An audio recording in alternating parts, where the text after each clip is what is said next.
Bonjour chers amis, aujourd'hui je vais évoquer le sujet « Je suis angoissé et je ne sais pas pourquoi ». Ça c'est une phrase qui revient souvent chez mes patients, mais aussi quand on regarde dans les recherches Google, c'est une phrase qui est souvent mise dans les moteurs de recherche parce que les gens essayent de comprendre pourquoi ils sont angoissés. Alors je vais aborder plusieurs aspects. D'abord, il faut distinguer si on est angoissé depuis une période récente ou si on a toujours été angoissé. Le plus loin où on peut remonter dans son enfance, on se sent anxieux, pas bien ou dans un mal-être, ce qui déjà est différent. Puisque quand on est dans un état anxieux qui est récent, on peut toujours identifier quelque chose, un changement de travail, un déménagement, un éloignement de la famille, quelque chose qui peut générer de l'anxiété et faire en sorte qu'on a du mal à se réguler émotionnellement actuellement. Donc c'est déjà un cas de figure différent et je pense que dans ce cas, les patients disent « je suis angoissé parce que ». Dans la phrase « je suis angoissé, je ne sais pas pourquoi », le sujet souvent a une anxiété qui remonte à longtemps et ne sait pas très bien à quoi il peut la rattacher ou simplement des événements un peu vagues. J'ai été séparé de mes parents quand j'étais jeune, j'ai l'impression que c'est peut-être ça. Enfin, c'est toujours une espèce d'attribution que l'intellect essaye de coller sur ce sentiment d'angoisse. Alors, trouver la cause de son angoisse, de son anxiété n'est pas évidente. La plupart du temps, les gens ont une espèce de fond anxieux qui existe depuis longtemps et parfois, dans certains cas, s'il y a des stress supplémentaires qui viennent se rajouter, on peut passer à des crises de panique ou des crises d'angoisse, le système n'arrivant plus à se réguler. Il y a donc là une espèce de toile de fond qui est je suis anxieux depuis très longtemps et ensuite des événements qu'on peut identifier qui viennent aggraver cet état anxieux. Donc là en psychothérapie, on va principalement travailler d'abord sur les événements qui ont pu déclencher cette espèce de débordement et le fait que le système n'arrive plus à réguler les émotions. Donc ça peut être dans le domaine du travail, un changement, un manager qui se comporte mal, voire qui harcèle. Ça peut être une relation amicale qui crée du stress, une relation amoureuse, un déménagement, une inquiétude de l'avenir, des problèmes financiers. Autant d'événements qui nécessitent une adaptation et qui vont faire en sorte que le système déjà submergé ne pourra pas se réadapter à des nouvelles situations. Maintenant, si on prend le fond anxieux permanent, on va dire que là, trouver les origines est beaucoup plus complexe et je pense que parfois même on ne les trouve pas. Il peut y avoir déjà une dimension génétique. On peut avoir des parents anxieux, être dans une famille d'anxieux. On peut aussi avoir été imprégné par modeling, si on est avec un père ou une mère ou des parents qui sont toujours en train de voir la catastrophe. Dès qu'on est petit, on les entendait dire « Oh là là, mais attention, ça c'est dangereux, attention, il faut faire attention ».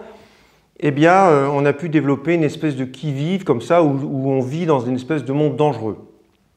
Donc ça, c'est une autre hypothèse. On peut aussi avoir eu des traumas qui sont non identifiés, méconnus, soit parce qu'il y a une amnésie, soit parce que on était à un stade préverbal et c'est beaucoup trop ancien pour que le cerveau ait pu engrammer des images. Ça peut être un sentiment d'insécurité, une relation aux parents qui n'était pas sécurisante. Ça peut être des ruptures précoces, des séparations précoces avec les parents. Ça peut être toutes sortes d'événements. Mais ces événements, on va dire qu'on ne peut pas y accéder directement dans la mesure où on ne va pas forcément se souvenir. Voilà, je me souviens quand j'étais tout petit, mes parents m'avaient laissé chez mes grands-parents pendant 3 semaines, 1 mois. Je n'avais pas vu mes parents. On ne va pas forcément retrouver cet événement. En revanche, dans la relation avec le thérapeute, il va sûrement y avoir des indices qui vont faire penser, ou simplement dans les relations actuelles, les relations amoureuses, les relations amicales, on va peut-être pouvoir identifier qu'il y a des moments où on est activé en termes d'anxiété de séparation. Et là, vous allez pouvoir travailler avec le thérapeute. Principalement, évidemment, dans les approches, comme j'ai déjà dit, bottom-up, c'est-à-dire qu'on part de l'activation, ce qui se passe dans le corps, pour aider le patient à se réguler. Expliquer, essayer de trouver, mener l'enquête intellectuellement ne sert pas à grand-chose dans ces cas de figure. Ensuite, il y a le mode de vie. La façon dont on s'alimente, c'est très important. Par exemple, c'est très mauvais de manger beaucoup de sucre. Consommer de l'alcool, il faut tester sur soi. Parfois, même un verre peut déclencher une humeur dépressive ou de l'angoisse le lendemain. Donc, il faut apprendre à bien se connaître.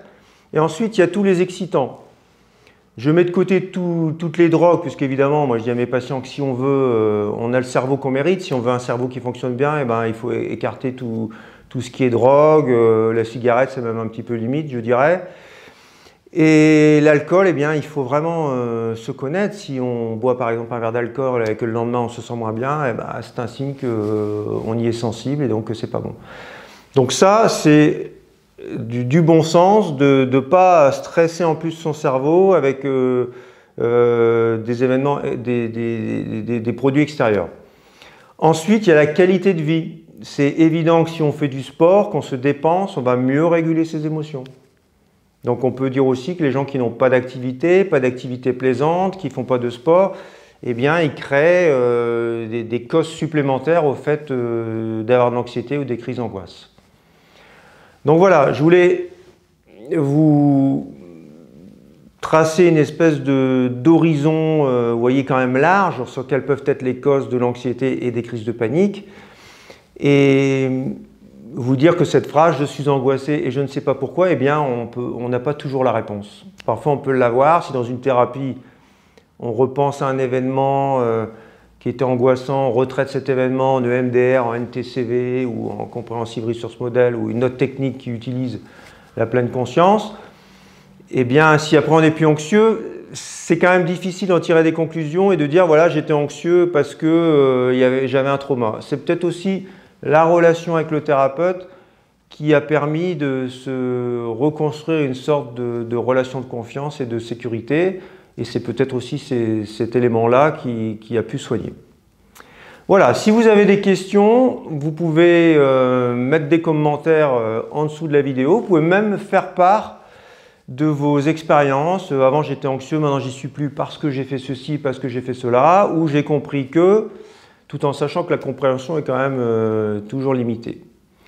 N'oubliez pas de vous abonner et je vous en remercie pour votre fidélité. À bientôt.